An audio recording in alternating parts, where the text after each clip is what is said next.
Les entreprises doivent faire de l'IA un véritable outil de compétitivité. Merci Christelle pour ce message fort que tu nous délivres pour ouvrir ces 7 sujets chauds IA pour 2026. Alors la grande question, c'est quels sont les gains à attendre de l'IA pour en faire un vrai levier de compétitivité? C'est un levier d'efficacité en interne sur beaucoup de métiers en transverse. C'est aussi l'IA désormais un levier d'attractivité pour attirer des talents, pour pouvoir recruter dans certains métiers. Et puis l'IA va très vite, donc il y a quand même un enjeu de ne pas rater cette révolution pour être sûr que l'écart ne se creuse pas entre ceux qui adoptent ces outils et ceux qui ne les adoptent pas. Alors justement, beaucoup d'entreprises cherchent à aller et à faire une transformation autour de l'IA qui soit réussie sans se faire distancer par la concurrence. Quel conseil tu donnerais à tes collègues CEO d'autres entreprises pour réussir cette transformation? Alors en restant humble face à l'ampleur de la révolution qu'est l'IA, nous chez Orange, d'abord c'est un sujet que je porte, donc au plus haut niveau de l'entreprise, sur lequel on a une gouvernance et sur lequel je passe du temps à revoir les cas d'usage. On a choisi aussi des cas d'usage qui ont, on l'estime, le plus de valeur ajoutée. Donc on a fait des choix, donc gouvernance au plus haut niveau, des choix de cas d'usage, et puis ensuite c'est en forgeant qu'on devient forgeron. L'IA va profondément transformer nos activités, mais l'essentiel pour réussir, c'est de le faire avec l'humain et pas contre l'humain. Merci Vincent de nous proposer non pas ce sujet chaud, mais ce sujet bouillant en IA pour les entreprises. Alors l'IA n'est pas un outil magique et toutes les entreprises cherchent à trouver le bon moyen de le déployer auprès des équipes. Comment on le fait de façon efficace? Écoute, ce que nous on a fait, ce qui me paraît essentiel, c'est de poser un socle de confiance. Il faut que les gens sachent quel est le cadre éthique, comment est-ce qu'on l'utilise. Il faut qu'ils s'assurent que l'IA, elle soit inclusive, c'est-à-dire qu'elle ne reproduit pas des discriminations, mais bien au contraire qu'elle inclut tout le monde. Il faut aussi qu'elle soit souveraine au sens où la data que tu mets dans le système, cette data, elle puisse rester au bon endroit et pas partir dans la nature. Quatrième condition, il faut qu'on soit responsable en termes de consommation énergétique. On sait que ça a un impact très lourd et donc autant informer nos salariés. La confiance, c'est le socle. Mais l'IA promet aussi une grande transformation du travail. C'est quelle est la responsabilité des entreprises dans le fait d'accompagner ces mutations du travail qui sont en cours? Alors, il est certain que ça va impacter nos activités au niveau de l'individu, au niveau des organisations, au niveau des processus. Et pour ça, la condition primaire, c'est de former, accompagner. Former pour comprendre ce que c'est, utiliser au quotidien, former pour en faire un véritable outil de travail parfois, former parfois pour changer de métier. Et c'est vraiment toute cette démarche que l'on veut engager pour s'assurer que les équipes sont totalement à bord. Il n'y a pas d'IA sans confiance totale pour les entreprises. Bonjour Aliette, on est ravis que tu aies accepté de nous suivre sur cette opération des 7 sujets chauds IA pour 2026. Le sujet de la confiance te tient à cœur, c'est celui que tu nous as donné. Pourquoi il te semble si important pour le déploiement de l'IA dans l'entreprise? L'IA, c'est un peu une boîte noire, hein. On fait des prompts, on envoie des documents dans l'outil, on récupère des réponses, mais il y a quand même beaucoup de questions à se poser en termes de conformité, en termes de localisation des données, qui peut accéder aux données, est-ce qu'elles vont entraîner d'autres modèles, c'est quoi la fiabilité des réponses. Il y a énormément de choses à regarder pour s'assurer que ça va bien marcher. Bon, mais au-delà de l'intention, comment on s'y prend pour effectivement mettre en place des solutions de confiance dans l'entreprise? Il s'agit de, tout en laissant les initiatives se faire, il faut éviter que ça soit une jungle et donc il faut établir quand même une gouvernance. Et ça commence par se poser les bonnes questions sur les questions de réglementation, localisation des données, quoi les risques spécifiques à mon entreprise, les vulnérabilités en termes de sécurité. Puis une fois qu'on a cartographié tout ça, on met en place la gestion des risques, on regarde aussi les questions de traçabilité, c'est super clé. Une fois qu'on est structuré, on peut décoller. My hot topic is agentic AI, and by 2026, we think AI will move from just chat interactions to agents taking actions.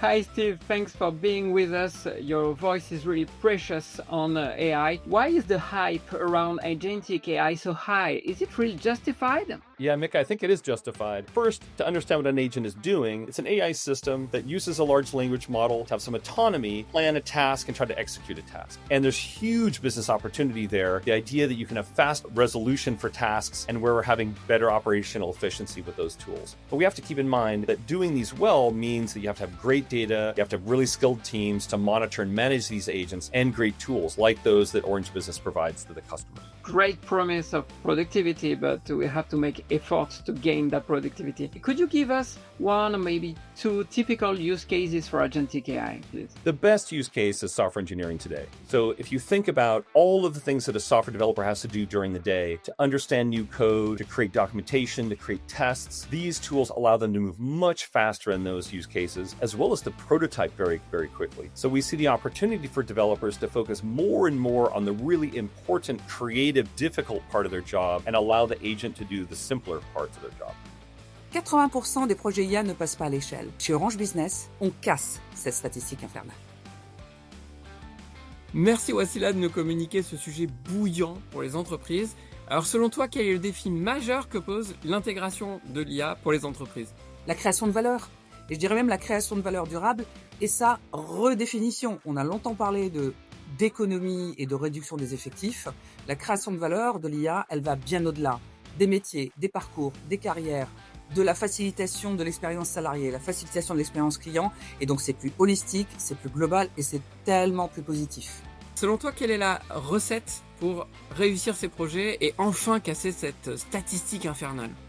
Si je mets de côté la technologie, on voit, et c'est l'expérience et la conviction qu'on s'est fondée, que le succès repose sur l'orchestration et l'articulation de plusieurs éléments. Le premier, la vision stratégique. Le deuxième, l'implication et la conviction des exécutifs. Ensuite, le chemin pour y aller, l'intensité de transformation, la méthodologie. Et enfin, à la fin des fins, il s'agit de quoi? C'est la pertinence d'un use case, IA, pour un métier.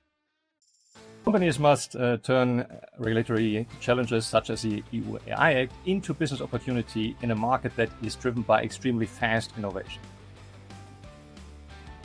Hello Dirk, really glad to have you on board for this special operation 7 hot topics for AI in 2026.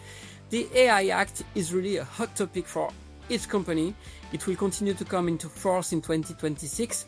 And what are the main challenges that companies are facing to be compliant with this regulation? Well, the main challenge is that the implementation dates are still shifting and unclear. The EU has just announced their Omnibus initiative, which is potentially delaying some initiatives. And we're also facing the constraints that it affects multiple different regulations. And third of that, to make it more complicated, what we're doing here in Europe is not always in sync with what the Americans do in the US and what China is doing in Asia Pacific. Do you think we can transform this regulatory constraint into a business opportunity? I believe we can. It's challenging, but the main opportunity that AI provides is based on the expectation that it can be trusted. That really requires trusted data, trusted implementation, trusted processes. And I think the winning formula here will be to bundle innovative solutions with a framework that grants this security in a regulated environment. L'IA, c'est un potentiel extraordinaire pour nos opérations, mais ne jamais oublier l'empreinte carbone qui est très significative. Merci Elisabeth de venir nous parler de ce sujet pour le coup bouillant qui nous tient à cœur, qu'on place au cœur des projets qu'on réalise pour nos clients chez Orange Business. Alors cette empreinte environnementale de l'IA, comment on peut la limiter selon toi? Alors ça commence par la mesure. Chez Orange, nous avons développé un indicateur, un outil pour mesurer l'empreinte carbone de toutes les solutions IA que nous voulons déployer dans une opération. Et donc c'est l'IA frugale, c'est vraiment ça le concept. On est vraiment dans une logique trouver le meilleur modèle pour le meilleur besoin. C'est ça l'IA frugale. L'IA frugale, c'est pas une IA punitive, c'est une IA pragmatique. Tu as une deuxième piste aussi finalement, qui est celle d'utiliser l'IA pour réduire l'empreinte environnementale de toutes les opérations de l'entreprise. Est-ce que ça semble une piste intéressante? Est-ce que tu as des exemples peut-être au sein du groupe Orange? L'IA nous permet, grâce à la prédictivité, de réduire les interventions terrain qui sont très énergivores en termes de carbone. Et plus généralement, on constate très clairement des réductions de consommation de l'ordre de 15% à 20% sur les clients qui accompagnent Orange Business sur des sujets de bâtiments intelligents, de flottes intelligentes, sur les grands équipements industriels complexes. L'IA nous permet vraiment de réduire l'impact carbone de ces opérations.